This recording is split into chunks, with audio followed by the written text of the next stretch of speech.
Randomly up smash. Does nothing? Yo, good move. Sick move, guys. Oh my god. Yo, Sakurai, don't even worry. It's fine. It's an anti-air, guys. It's only at 150. That shouldn't have worked anyways. Let's be honest.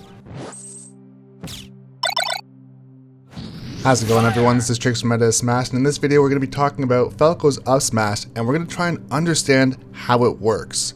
Because honestly, this is a move that I hesitate to throw out more often than not because I never really know if or when it's going to work. But before we get into the character examples, let's take a look at the hitboxes themselves. So Falco's up smash has two sets of 3 separate hitboxes, and you'll notice a white line going through each of these hitboxes. This is the direction that your opponent will get sent if they happen to get hit by this hitbox.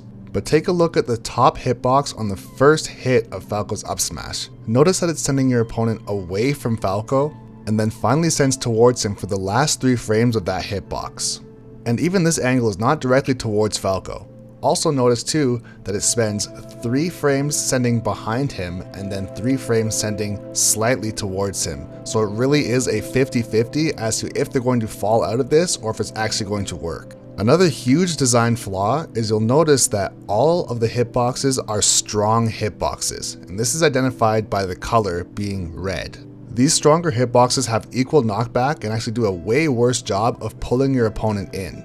Now let's compare this to up tilt, which is actually programmed properly. Notice that the purple, which is a weaker hitbox, has the white line facing straight down the entire time, which will of course pull your opponent into Falco and make this move work. It's a weak hitbox complemented by a proper angle, and of course it makes the move function properly. Now taking a look back at up smash, notice how high the lowest hitbox actually travels when he does this up smash. It almost goes to about the top of his shoulders, so it gets low profiled all the time.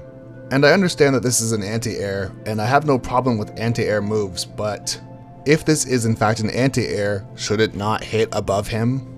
To add on to this move also has a Z-axis problem where it can only consistently hit characters who have a hitbox between their legs or are very close to the ground. Someone like Jigglypuff, Kirby, or Ivysaur, or someone who might be crouching, so Sheik in this case. If Sheik is standing above Falco, it's genuinely luck of the draw that you hopefully don't get the first hit first, but if they're crouching, there is quite a bit of consistency. But of course, no one actually plays like this, and when someone is in the tumble animation, it is genuinely RNG as to if you're hopefully going to get both hits to connect and actually have up smash work. And the thing that's crazy is this move actually has an incredible amount of priority when it does work.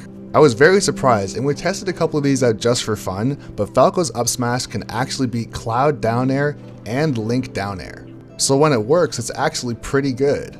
Falco's up smash is also frame 7 out of shield, which I'm pretty sure is only behind Charizard, who's is frame 6 out of shield. So you can actually punish quite a few things that are hitting on shield just by up smashing, and this was actually a very pleasant surprise that this worked as consistently as it does.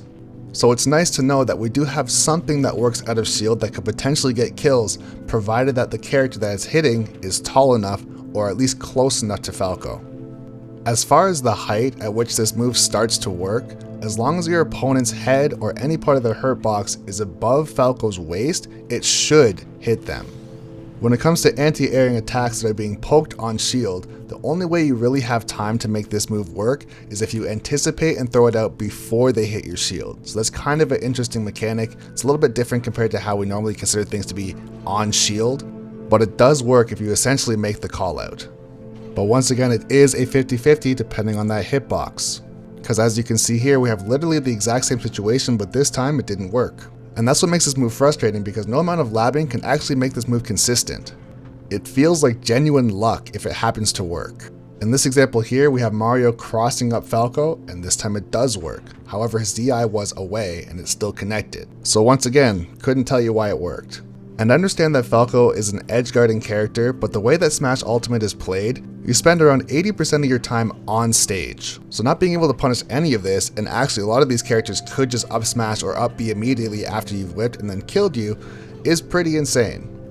And the thing is too that Falco's up smash really isn't even that strong. And honestly, I don't really care that it's not very strong. I just care more so that the game continues on afterwards, even though your opponent is doing things that are incredibly unsafe. And this is why you lose. And yeah, I get it. I understand that the game doesn't necessarily have to be fair.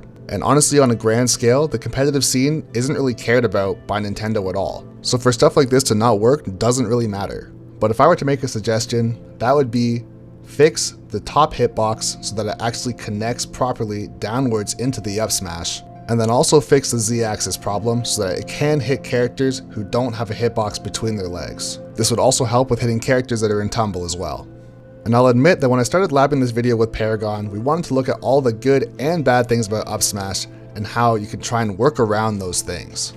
And honestly, as much as we did find some incredibly bad things, we definitely did find some useful stuff as well. Like things you should go for, and some things that you shouldn't go for. And so this isn't just a ranting video. My suggestion is labbing out those matchups that really matter to you and honestly try out all the different moves that you think would be punishable against Falco's up smash. So at least you know going in for sure, confidently, what you can and can't punish. But anyways, that's going to be it for this video. Let me know if you guys like this style of video, taking a look at hitboxes. Of course, I started off with Falco, but I might do a couple other characters that might have some really wacky stuff. So be sure to leave those in the comments below, and I'll probably make a video about them as well. And once again, this is Trixx from MoS Smash saying thanks for watching.